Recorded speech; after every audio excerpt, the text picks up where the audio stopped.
मित्रांनो, वास्तवावरती बोलतोय, रियालिटीवरती बोलतोय. आताच नुकतेच महाराष्ट्राचे विधानसभेच्या निवडणुका पार पडल्या आणि 23 तारखेला त्याचे निकाल लागणार आहे. आणि या निकालानंतर कोणाचं सरकार येणार, युतीचं येणार की महाविकास आघाडीचं येणार, याच्यावरती आता चर्चा चालू झाली आहे. आणि त्याच्यात सर्वात महत्त्वाची चर्चा कोणती आहे, तर मुख्यमंत्री कोण बनणार. आज आपण ते जाणून घेणार आहोत, ते समजून घेण्याचा प्रयत्न करणार आहोत. मुख्यमंत्री कोण बनणार.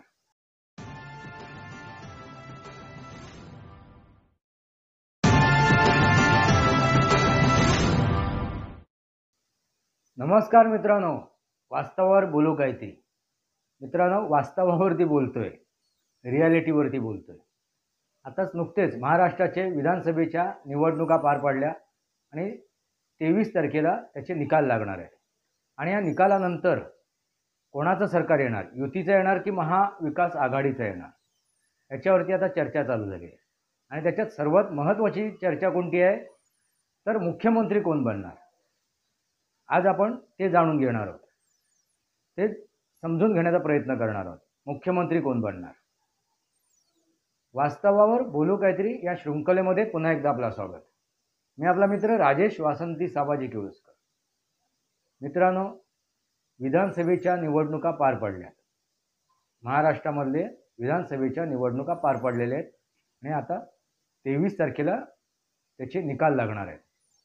आणि या निकालानंतर सर्वात महत्त्वाची गोष्ट काय आहे, चर्चा होण्याची गोष्ट काय आहे, तर मुख्यमंत्री कोण बनणार. सरकार कोणाचं बनणार यापेक्षा मुख्यमंत्री कोण बनणार. कारण सध्या मित्रांनो 6 पक्ष आहेत, 6 संघटना आहेत आणि त्या 6 संघटनेचे 6 नेते आहेत. आणि प्रत्येकजण आपापला दावा ठोकतोय मुख्यमंत्री पदासाठी, असंच म्हणावं लागेल. मित्रांनो, आताच्या परिस्थितीमध्ये तुम्हाला काय वाटते, कोण मुख्यमंत्री बनेल, कोणाच्या गळ्यात मुख्यमंत्री पदाची माळ पडेल. मित्रांनो, आता ज्या काय निवडणुका झाल्यात आणि जे काय टक्केवारी लक्षात आलेली आहेत, म्हणजे मतदान जे झालं आहे त्याची टक्केवारी समोर आलेली आहे. त्या टक्केवारीनुसार आता तरी सध्या तरी आज तरी अशी परिस्थिती दिसते आहे की युती सरकार परत येते. युती सरकार परत येते. मित्रांनो, तरीसुद्धा आपण एक परिस्थिती निर्माण करूया की जर युती सरकार नाही आलं आणि आघाडी सरकार आलं तर काय होईल. कारण आपण आज चर्चा करतोय मुख्यमंत्री पदाची. मित्रांनो, आधी आपण चर्चा करूया की समजून घेऊया या मुख्यमंत्री पदाचे मुख्य दावेदार कोण आहेत. 6 पक्षांचा 6 नेते मी तुमच्यासमोर मांडले. म्हणजे देवेंद्र फडणवीस भाजपाचे, एकनाथ शिंदे शिवसेनेचे एकनाथ शिंदे, राष्ट्रवादीचे अजितदादा, तसंच महाविकास आघाडीमध्ये जर आपण बघायला गेलो तर तिथे सुद्धा काँग्रेस आहेत. म्हणजे नाना पटोले आले आहेत काँग्रेसच्या तर्फे. शरद पवार राष्ट्रवादी काँग्रेस त्याच्यातर्फे जर नेता निवडायची परिस्थिती आली तर सुप्रिया सुळे. आणि उभाटाचे शिव उभाटाचे जर तो नेता निवडायची वेळ आली मुख्यमंत्री पदासाठी तर उद्धव ठाकरे, खुद्द उद्धव ठाकरे, त्यांच्या व्यतिरिक्त दुसरे कोणी नसणार. मित्रांनो, लक्षात घ्या. पण आता जर आपण विचार केला आहे, सारासार विचार केला, तर प्रमुख 2 नेते ह्या मुख्यमंत्री पदाच्या रेसमध्ये आहेत. मित्रांनो, लक्षात घ्या. ह्या मुख्यमंत्री पदाच्या रेसमध्ये 2 नेते आहेत. त्या 2 नेत्यांचं नाव आहे, एक आहे एकनाथ शिंदे आणि दुसरे आहेत उद्धव ठाकरे. मित्रांनो, मी असं का म्हणतोय, तर युती सरकार आल्यानंतर यदा कदाचित जर भारतीय जनता पार्टीला 100च्या पुढे, म्हणजे 110 115च्या पुढे जर ते संख्या आणू शकले नाहीत आपल्या आमदारांची, तर कदाचित हा प्रश्न उपस्थित होऊ शकतो की एकनाथ शिंदे हे मुख्यमंत्री बनू शकतात। जर भारतीय जनता पार्टीने जर त्यांचे उमेदवार जर भारतीय जनता पार्टीचे उमेदवारची संख्या जर सव्वाशेच्या पुढे गेली तर कदाचित भारतीय जनता पार्टीचा मुख्यमंत्री बनू शकतो। पण सध्या परिस्थिती तशी दिसत नाही। सध्याचे जे राजकारण आहे त्यानुसार तशी परिस्थिती दिसत नाही आहे। मित्रांनो, मग तुम्ही म्हणाल अजितदादा पवारांचं काय झालं? अजितदादा पवारांना मुख्यमंत्री बनता येणार नाही का? तर सध्या तरी स्थिती तशी नाही आहे। आणि जर महाविकास आघाडीकडे आपण बघितलं, महाविकास आघाडीचा विचार केला तर एकमेव दावेदार आहे त्या संघटनेमध्ये, त्या महाविकास आघाडीचा मुख्यमंत्री पदाचा चेहरा तो म्हणजे उद्धव ठाकरे। मित्रांनो, तुम्हाला माहिती आहे 2019 मध्ये उद्धव ठाकरेंनी काय केलं होतं, कसा काय खेळ केला होता। असो मित्रांनो, विषय काय आहे तर महायुतीचा मुख्यमंत्री कोण बनेल? एकनाथ शिंदे असं मी का म्हणतोय? आता त्याला 2-3 कारणं आहेत। त्यापैकी एक कारण काय आहे तर अमित शहाने एक भाषण दिलं होतं, आपल्या कार्यकर्त्यांना संबोधन केलं होतं। ते काय म्हणाले होते, 2029 मध्ये आपण आपल्या ताकदीवरती, आपल्या क्षमतेवरती आपण निवडणूक लढवूया। म्हणजे फक्त भारतीय जनता पार्टी निवडणूक लढवेल आणि एक हाती सत्ता मिळवेल, असं त्यांचं मत होतं, असं त्यांचं म्हणणं होतं। हे ते का बोलले? हे त्यांचं जे वक्तव्य आहे हे त्यांनी वक्तव्य का दिलं हे समजून घेण्याचा प्रयत्न करूया आपण।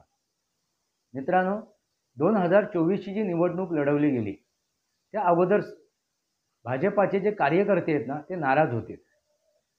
कशाबाबत? तर 105 आकडा असून सुद्धा भाजपाचा मुख्यमंत्री झाला नाही आणि एकनाथ शिंदेंना मुख्यमंत्रीपद दिलं गेलं, ही एक गोष्ट। आणि 2019 मध्ये युतीमध्ये निवडून येऊन जो घात उद्धव ठाकरेंनी केला त्यामुळे सुद्धा हे कार्यकर्ते विचलित होते। मित्रांनो, ते नाराज होते। आता त्यांची नाराजी दूर केली पाहिजे, कारण त्यांनी जर कार्य नाही केलं जमिनीवर येऊन तर त्याचे विपरीत परिणाम होऊ शकतात। मग त्यांचा नाराजी दूर करणं गरजेचे आहे। म्हणून अमित शहानी 2029च्या निवडणूक समोर ठेवली की आपण 2029 मध्ये भाजपाचं सरकार आणू, आपल्याला कोणाची आवश्यकता नाही पडणार। मित्रांनो, हे ते का बोलले असतील? याच्या मागे काय कारण आहे, याच्या मागे काय रणनीती आहे ती सुद्धा समजून घेणं गरजेचं आहे। फक्त कार्यकर्त्यांना समजावून सांगण्यासाठी किंवा त्यांची नाराजी दूर करण्यासाठी ते म्हणालेत का? तर मुळीच नाही। मित्रांनो, यापूर्वी मी काय व्हिडिओ बनवले आहेत आणि त्या व्हिडिओमध्ये काय उल्लेख केला आहे तर येणारी निवडणूक लोकसभेची ही आता 2024 मध्ये जी निवडणूक झाली त्यानंतर जी निवडणूक येणार आहे ती 2029 मध्ये नाही होणार, ती 2026-27 मध्ये होईल, त्या दरम्यान। असं मी का म्हणालो? मित्रांनो, कारण एक देश एक चुनाव, एक देश एक निवडणूक, एक देश आणि एक इलेक्शन, ही जी गोष्ट केली होती याच्यावरती जी तयारी केलेली आहे भारतीय जनता पार्टीने, त्यानुसार मित्रांनो संसदेमध्ये बसण्याची संख्या वाढवलेली आहे। ज्या संसदेमध्ये 545 जागा होत्या त्या आता 888 जागा त्याच्यात निर्माण केलेल्या आहेत, म्हणजे आसन व्यवस्था। मित्रांनो, ती अशीच केली आहे का? नाही। कारण काय आहे, 1996-97 मध्ये हे झाली होती आपली जनगणना झाली होती। त्यानंतर जनगणना झालेली नाही आहे आणि ती जनगणना कायद्यानुसार नियमानुसार ॲक्च्युली ती 2022च्या आसपास होती, जनगणना व्हायला हवी होती, पण या कोरोनामुळे ती होऊ शकली नाही, म्हणून ती 2025-26च्या आसपास जनगणना होणार आहे. आणि ती जनगणना झाल्यानंतर जे लोकसभेचे खासदारकी म्हणजे हे आहेत जागा वाढणार आहेत, लक्षात घ्या, मतदारसंघ वाढणार आहेत लोकसभेचे, आणि ते किती होणार आहेत? 888. म्हणजे समजा डबल केलं तर 885-86च्या दरम्यान, म्हणजे 870च्या आसपास ती जागा वाढू शकतात. त्यामुळे 888ची आसन व्यवस्था केलेली आहे नवीन संसदेमध्ये, आणि त्यानुसारच आता वाटचाल सुरू आहे. म्हणून मी म्हणालो मागच्या व्हिडिओमध्ये, बऱ्याच व्हिडिओमध्ये मी त्याचा उल्लेख केलेला आहे. काय उल्लेख केला आहे? मोदीजींनी 400 पार केलेले आहेत. मोदीजींनी 400 पार केलेले आहेत. आपण म्हणतो आकडेवारीने लोकसभेच्या निवडणुकीमध्ये मोदीजींकडे 400 पार आलेले नाही आहेत, 240च उमेदवार आहेत. मग 400 पार कसे? तर 400 पार अशा स्वरूपात आहेत जी त्यांनी कामं आता केलेली आहेत आणि जे निर्णय ते घेत आहेत त्या निर्णयानुसार ते 400 पार आहेत. मित्रांनो लक्षात घ्या, त्यातील हा निर्णय आहे. वक्फ बोर्डवरती आता संशोधन करून ते विधेयक आता संसदेमध्ये हिवाळी अधिवेशनामध्ये ते मांडले जाईल आणि ते हे होईल, लागू केलं जाईल.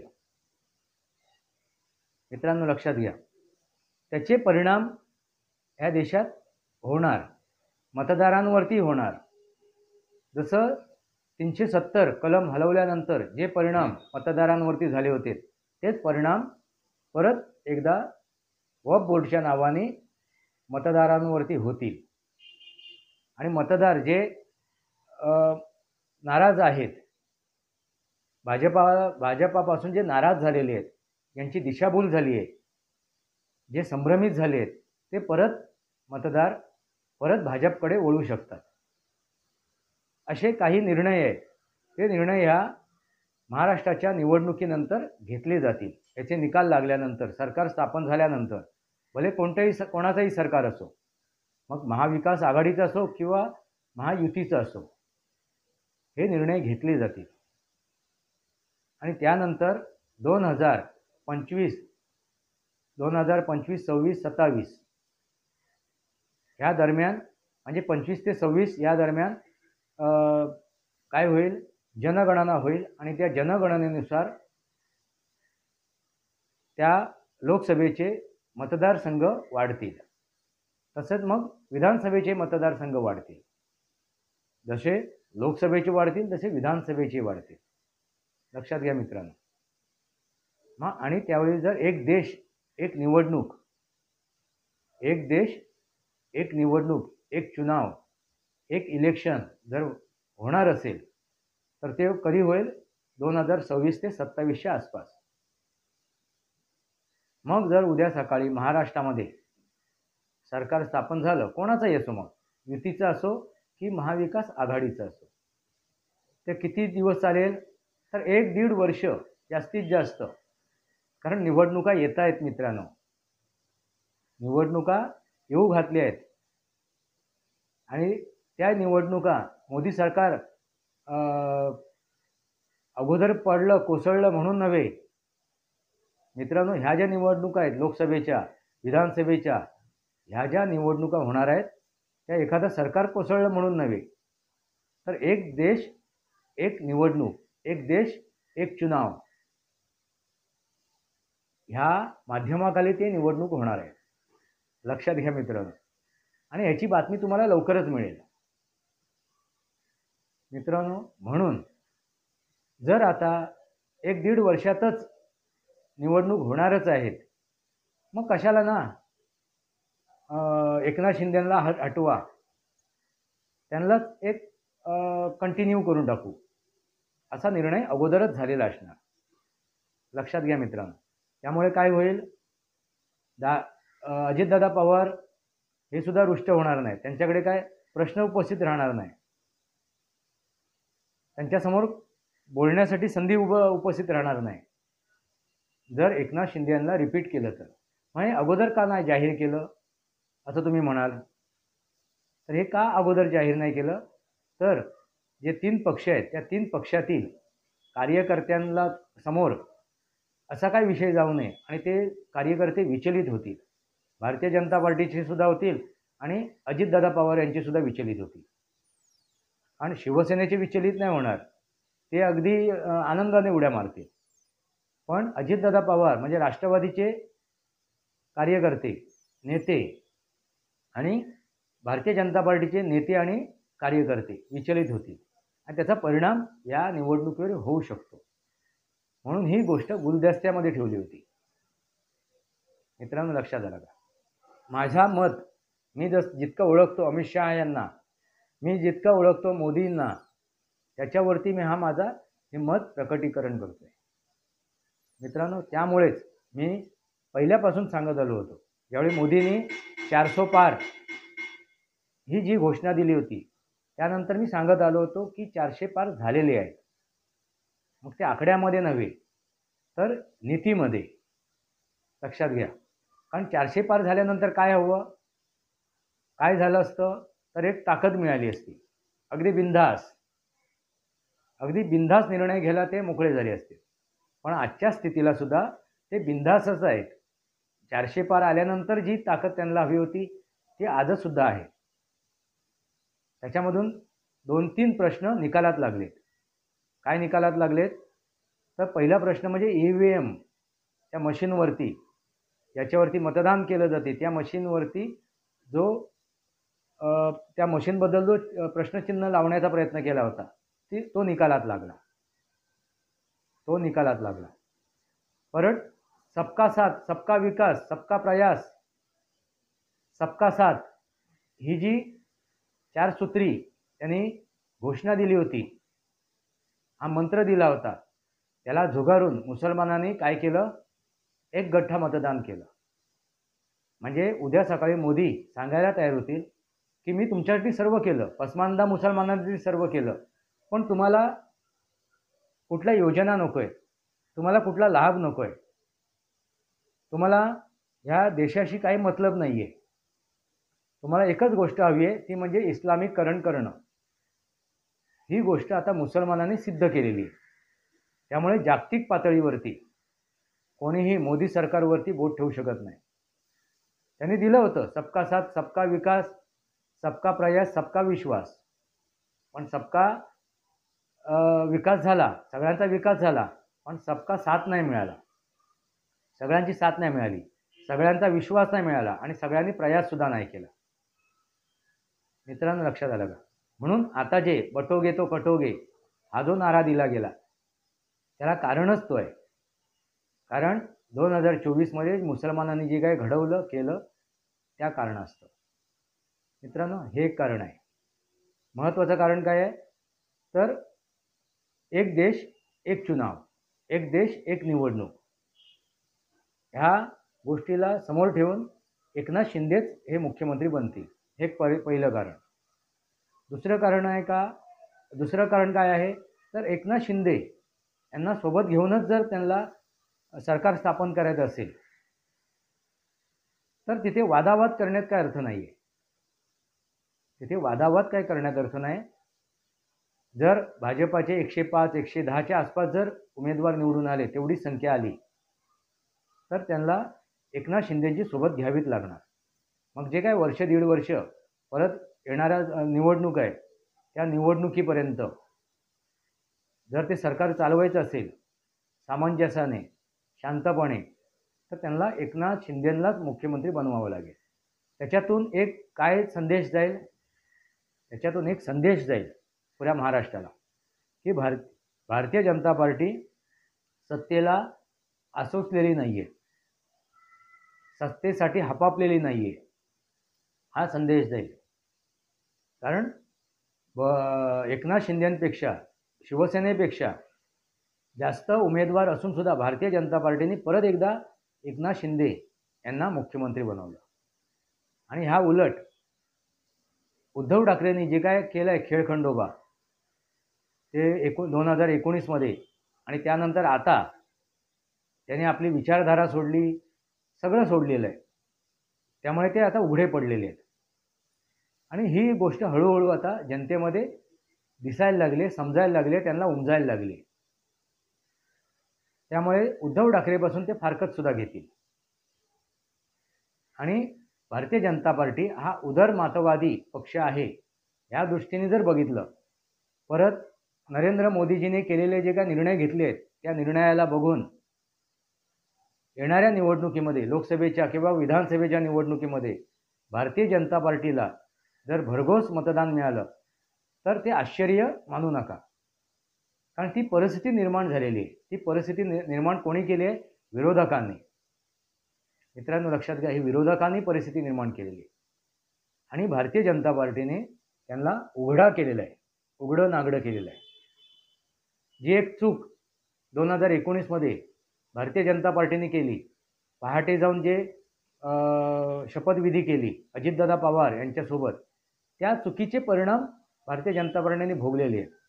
अजितदादांना घेऊन जे सरकार स्थापन करण्याचा प्रयत्न केला त्याच्यामुळे कुठेतरी मनात अडी निर्माण झाली होती मतदारांच्या, की ज्यांच्यावरती आरोप लावलेत त्यांनाच ते मुख्य बरोबर घेऊन सरकार स्थापन करत आहेत.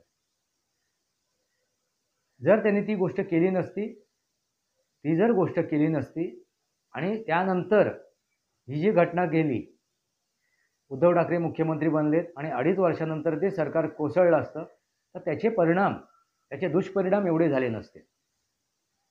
त्याचे दुष्परिणाम इतके झाले नसते जेवढे दुष्परिणाम आता झालेले आहेत त्या विधानसभेच्या निवडणुकीमध्ये, लोकसभेच्या निवडणुकीमध्ये. मित्रांनो लक्षात घ्या. आता आपण दुसरी बाजू बघू. दुसरी बाजू काय आहे तर महाविकास आघाडी. महाविकास आघाडीला जर उद्या बहुमत मिळालं आणि हे दोघांनाही बहुमत जे मिळेल ना ते काठावरचं असेल. जरी महाविकास आघाडीला बहुमत मिळालं ते सुद्धा काठावरचंच असेल आणि महायुतीला जरी मिळालं तरी ते सुद्धा काठावरती असेल. जर महायुतीला मिळालं तर कदाचित ते सरप्लस असेल, कदाचित ते सरप्लस असेल, म्हणजे 270 वगैरे. पण महाविकास आघाडीला जे मतदान मिळेल, जे त्यांची संख्या येतील ते काठावर असेल, म्हणजे 250च्या आसपास जर झालं तर आपण गृहीत धरूया. पण आताच्या परिस्थितीनुसार मी महाविकास आघाडीच्या परड्यात माझं मत टाकतोय की महाविकास आघाडीचंच सरकार येईल. पण जर महाविकास आघाडीचं जर सरकार आलं, महायुतीचं सरकार जर नाही आलं, माझं मत कोणाला आहे तर महायुतीला आहे. महायुतीच्या परड्यात मी माझं मतदान करतोय. मी मतदान म्हणजे माझं मतदान नाही करत आहे, मी म्हणजे जे काय ॲनालिसिस करतोय ह्या विषयाचा सर्वांगीण जो ॲनालिसिस करतोय मी, त्यानुसार जी परिस्थिती आहे, राजकीय परिस्थिती आहे, जे वातावरण निर्माण झालं होतं त्यानुसार मी म्हणतोय. मित्रांनो लक्षात घ्या, त्यानुसार महायुतीचं सरकार येऊ शकते. पण तरीसुद्धा जर महाविकास आघाडीचं सरकार आलं, स्थापन झालं, तर त्याचे मुख्यमंत्री 100% कोण बनतील? उद्धव ठाकरेच बनतील. मित्रांनो लक्षात घ्या. आणि जर नाही बनलेत, जर ते नाही बनलेत तर जास्तीत जास्त 5 ते 6 महिने ते सरकार चालेल. 5 ते 6 महिने, 6-7 महिने सरकार चालेल. असं मी का म्हणतोय? कारण नाविलाजास्तव उद्धव ठाकरे त्यांना सपोर्ट करतील आणि कदाचित त्यावेळेला आणखीन एक मुख्यमंत्री बनू शकते व्यक्ती, तिसरी व्यक्ती, ती म्हणजे सुप्रिया सुळे. मित्रांनो लक्षात घ्या, सुप्रिया सुळे मुख्यमंत्री बनू शकते. का तर हे सगळा खेळ कोण करेल तर शरद पवार करतील. कारण त्यांची वृत्तीच आहे, त्यांची ती वृत्तीच आहे, फोडो और राज्य करो. त्याने आजपर्यंत जे राजकारण केलं आहे ते ह्याच धर्तीवरती केलं आहे, तोडो और राज्य करो. त्यामुळे जर महाविकास आघाडीचे जर सरकार स्थापन व्हायची वेळ आली, ते बहुमत जर त्यांच्याकडे आलं, तर दोन दावेदार होतील. एक आहे उद्धव ठाकरे, त्यांचा तो हट्टीपणा आहेच, आणि दुसरे म्हणजे सुप्रिया सुळे. कारण आपल्या हयातीत आपल्या मुलीला कुठल्या तरी एका पदावरती, उच्च पदावरती नेऊन बसवायची त्यांची जी मानसिकता आहे, इच्छा आहे, ती त्यांची पूर्ण होईल. कारण त्यांच्या तब्येतीनुसार ते आणखीन किती वर्ष जगतील याची शाश्वती नाही आहे. मग त्यानुसार शरद पवार काय करतील, आपल्या कन्येला एक संधी देतील, सुप्रिया सुळे, आणि ते मान्य करावं लागेल. उद्धव ठाकरेंना सुद्धा मान्य करावं लागेल आणि काँग्रेसला सुद्धा मान्य करावं लागेल. पण उद्धवरावांच्या मनात घालमेल सुरू राहणार, हे 100%. उद्धवरावांच्या मनात ती घालमेल सुरू राहणार आणि ते सरकार कोसळू शकते. लक्षात घ्या मित्रांनो. कारण ग्रहस्थिती तशी दिसते आहे. ज्योतिषशास्त्राच्या हिशोबाने जर मी हा सर्व गोष्टीचा विचार केला, ग्रहस्थितीच्या हिशोबाने विचार केला, तर एक नंबर मी मुख्यमंत्री पदासाठी एकनाथ शिंदे यांना निवडतो. मित्रांनो, राजकीय स्थितीनुसार जरी विचार केला तर एकनाथ शिंदेच होऊ शकतात. आणि ग्रहस्थितीनुसार, त्यांच्या कुंडलीनुसार जर बघितलं, सर्वांच्या जर कुंडल्या बघितल्या, तर त्यानुसार सुद्धा एकनाथ शिंदे मुख्यमंत्री बनू शकतात. दुसरा, ग्रहस्थितीनुसार, ज्योतिषशास्त्रानुसार जर दुसरा दावेदार कोण असेल तर उद्धव ठाकरे. मित्रांनो लक्षात घ्या. आणि तिसरा दावेदार कोण असेल तर सुप्रिया सुळे. ही परिस्थिती आहे, ही ग्रहदशेची आहे. आणि ह्या ग्रहदशेमध्ये, कारण उद्धव ठाकरे जे मुख्यमंत्री झाले आहेत ना मित्रांनो, त्यावेळेला ती ग्रहदशा तशी होती. जर त्याचा राष्ट्रपती राजवट लागली असती आणि काही दिवस जर गेले असे निघून, तर उद्धव ठाकरे मुख्यमंत्री बनले नसते. जर एक 10-15 दिवस जर गेले असते त्या काळामध्ये, राष्ट्रपती राजवट लागल्यानंतर, तर उद्धव ठाकरे मुख्यमंत्री बनले नसते. कारण तो काळ होता, तो पिरियड होता ग्रहस्थितीचा, ज्योतिषशास्त्राप्रमाणे तो उद्धव ठाकरेंना पूरक होता. मित्रांनो लक्षात घ्या. तशीच आता परिस्थिती आहे. ही ग्रहस्थिती जर आपण विचार केला आणि राजकीय स्थितीचा विचार केला, तर उद्धव ठाकरे आणि सुप्रिया सुळेमध्ये उद्धव ठाकरे उजवे आहेत. तरीसुद्धा राजकीय परिस्थितीनुसार शरद पवारांचे जे राजकारण आहे, त्या राजकारणानुसार जर विचार केला तर सुप्रिया सुळे मुख्यमंत्री बनू शकतात. मित्रांनो लक्षात आलं का? ही सरळ साधी गोष्ट आहे. तुम्हाला काय वाटते? येणाऱ्या काळात महाराष्ट्राचे मुख्यमंत्री कोण असतील? कोणाच्या गळ्यात त्या मुख्यमंत्री पदाची वरमाला पडणार आहे? तुम्हाला काय वाटते? आपले विचार कमेंट बॉक्समध्ये मांडा.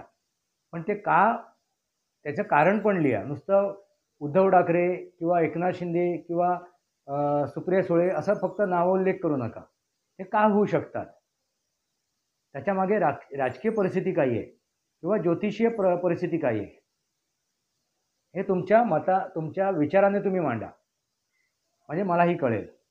जर मी कुठे कमी पडत असेल, मी जर जे काय हे करतोय, मोजणी करतोय, जे काय मी कॅल्क्युलेशन करतोय, जी काय मी मोजपट्टी लावलेली आहे, त्यानुसार मी एकनाथ शिंदेला पहिला नंबर दिलेला आहे. आणि 99.99% एकनाथ शिंदेच मुख्यमंत्री बनतील. पण तो 0.1% आहे ना मित्रांनो, तो घात करू शकतो. तो 0.1% म्हणजे उद्धव ठाकरे. मित्रांनो लक्षात घ्या. उद्धव ठाकरे कदाचित तर तो 0.1% इकडचा तिकडे झाला, म्हणजे जर महाविकास आघाडी आली, पण ते सरकार जास्त काळ चालणार नाही, हे 100% आहे. आणि जरी उद्या सकाळी महायुतीचं सरकार स्थापन झालं, ते सुद्धा वर्ष, दीड वर्ष, 2 वर्षात परत निवडणुकीला सामोरं जाईल. त्याला कारण एक देश एक चुनाव, आणि हेच आहे 400 पार. मित्रांनो, 400 पारचा नारा. कारण 2000 परत जी लोकसभेची निवडणूक येणार आहे, ज्या विधानसभेच्या निवडणूक येणार आहेत, त्यामध्ये अगदी भरघोस मताने, त्यानुसार भरघोस मताने कोण येऊ शकतात? भारतीय जनता पार्टी. आणि त्यावेळी तुम्हाला दिसेल अब की बार 400 पार. आता निर्णय तुम्हाला घ्यायचा आहे, तुम्हाला विचार करायचा आहे, तुमचं मत काय आहे, तुम्ही कोणाला झुकतं माप देताय? मी श्रोत्यांना विचारतोय, कोणाच्या परड्यात तुम्ही आपलं मत टाकताय? पण ते कसं, मला आवडते म्हणून नव्हे, माझी इच्छा आहे म्हणून नव्हे. मित्रांनो, लक्षात घ्या, माझी इच्छा आहे आणि मला वाटते ह्यामुळे नव्हे, तर ती राजकीय परिस्थिती आहे का, किंवा खगोलीय ज्योतिषशास्त्रीय परिस्थिती आहे का, त्यानुसार तुम्ही त्याचं आकलन करा आणि आपले मत कमेंट बॉक्समध्ये लिहा. आपल्याला भरपूर काय काय वाटते, याचा अर्थ तो नसतो की मला काय वाटते त्यानुसार त्याचे निकाल लागावेत, त्यानुसार ती गोष्ट प्राप्त व्हावी. ती काळ, वेळ, परिस्थितीनुसार ती गोष्ट आपला निकाल देते, निकाल जाहीर करते. आणि ती काळ, वेळ, परिस्थिती आज युतीच्या बाजूने आहे, युतीच्या बाजूने आहे असं तरी मला आज तरी दिसते, या क्षणी तरी वाटते. जेवढा माझा मी त्याच्यावरती अभ्यास केला आहे, जेवढा ह्या निवडणुकीला मी जवळून बघितलं आहे, त्यानुसार जसं मी लोकसभेच्या निवडणुकीला जवळून बघितलं होतं आणि अब की बार 400 पार, याच्यावर मी आजही ठाम आहे. आणि त्यावेळीसुद्धा मी उल्लेख केला होता, 400 आकडे जरी आले नाहीत, पण ती परिस्थिती निर्माण होईल असा माझा त्याच्यात उल्लेख आहे त्या माझ्या व्हिडिओमध्ये. आणि ती परिस्थिती काय आहे? ही परिस्थिती तुम्हाला आता दिसते आहे. जे काय निर्णय मोदी घेत आहेत, अगदी ठामप्रमाणे, ठामरित्या, अगदी बिनधास्त, जसे ते 400 पारच आहेत अशा प्रकारेच ते निर्णय घेत आहेत. कुठेही किंतु परंतु मनात न आणता. आणि त्यांच्यासोबत जे घटक दल आहेत ते अगदी ठाम उभे आहेत. अगदी नितीश कुमार पण त्यांच्याबरोबर ठाम उभे आहेत, मजबूत उभे आहेत. आणि ते चंद्राबाबू नायडू सुद्धा मजबूत उभे आहेत. पवन कल्याणाची ते गोष्ट सोडा, त्यांनी तर भाजपाच्या उमेदवारासाठी आता प्रचारसुद्धा केला. मित्रांनो, आणि हे युग परिवर्तनाकडे चाललेलो आपण. आणि या युग परिवर्तनाच्या नुसार अमेरिकेमध्ये सुद्धा ट्रम्प सरकार आलेलं आहे. बांगलादेशमध्ये सत्ता परिवर्तन होऊन सुद्धा आजच्या तारखेला शेख हसीनाच त्या बांगलादेशच्या पंतप्रधान आहेत, कारण त्यांनी राजीनामा दिलेला नाही आहे. बघा किती मोठी रणनीती आहे, नरेंद्र मोदीजींची किती मोठी रणनीती आहे. आणि नरेंद्र मोदीजीने प्रभावित केलेलं आहे, बांगलादेशला सुद्धा प्रभावित केलेलं आहे. बांगलादेशमध्ये जे काय राजकारण चाललं आहे त्यालासुद्धा प्रभावित केलं आहे. आणि अमेरिकेमध्ये निवडणुकीमध्ये सुद्धा त्यांचा प्रभाव होता, भारताचा प्रभाव होता, आणि तो दिसून आलेला आहे. हिंदूंनी एक गठ्ठा मतदान हा ट्रम्पला गेलेला आहे, आणि ट्रम्पने सुद्धा हिंदूंचे आभार मानलेले आहेत. मित्रांनो, हळूहळू ती परिस्थिती तुम्हाला बदलताना दिसतील. जे आज भाजपाच्या विरोधात आहेत, ना, ते सुद्धा त्यांचं समर्थन करायला लागतील.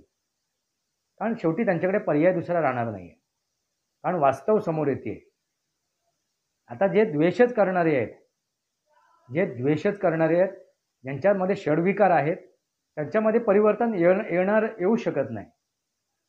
ज्यांच्यामध्ये षडविकार आहेत त्यांच्याबद्दल मी म्हणत नाही आहे, पण ज्यांचं मतपरिवर्तन झालं आहे, जे संभ्रमित झाले होते, अशांचा मी विचार करतोय, अशांबद्दल बोलतोय. पण जे षंड आहेत ते षंडच राहणार आयुष्यभर. त्या षंडांना कोणीही बदलू शकत नाही. म्हणजे झोपलेल्याला तुम्ही उठवू शकता, झोपलेल्याचा सोंग केलेला त्याला सुद्धा लात मारून उठवू शकता, पण जो मुडदाड आहे, जो मेलेला आहे, जो मृत आहे, त्याला तुम्ही जागच करू शकत नाही. म्हणजे जे काय 10-5-10% जे आहेत मुडदाड, ज्यांचा जीव गेलेला आहे, प्राण गेलेला आहे, अशा यांच्याबद्दल मी बोलतच नाहीये. कारण हे युग परिवर्तनाची वेळ आहे आणि युग परिवर्तनाच्या दिशेने आता वाटचाल सुरू झालेली आहे. मित्रांनो, तुम्हाला काय वाटते? येणाऱ्या काळात कोण मुख्यमंत्री बनतील? कोणाच्या गळ्यात या मुख्यमंत्री पदाचा माळ, विजयी माळ पडेल? तुम्हाला काय वाटते? वास्तवावर बोलू काहीतरी या शृंखलेला सबस्क्राईब करा, बेल आयकॉन दाबा. माझे विचार पडसे लाईक करा, आपले विचार कमेंट बॉक्समध्ये द्या. तुर्तास इतकंच. भारत माता की जय. वंदे मातरम. जय भारत, जय महाराष्ट्र, जय सनातन.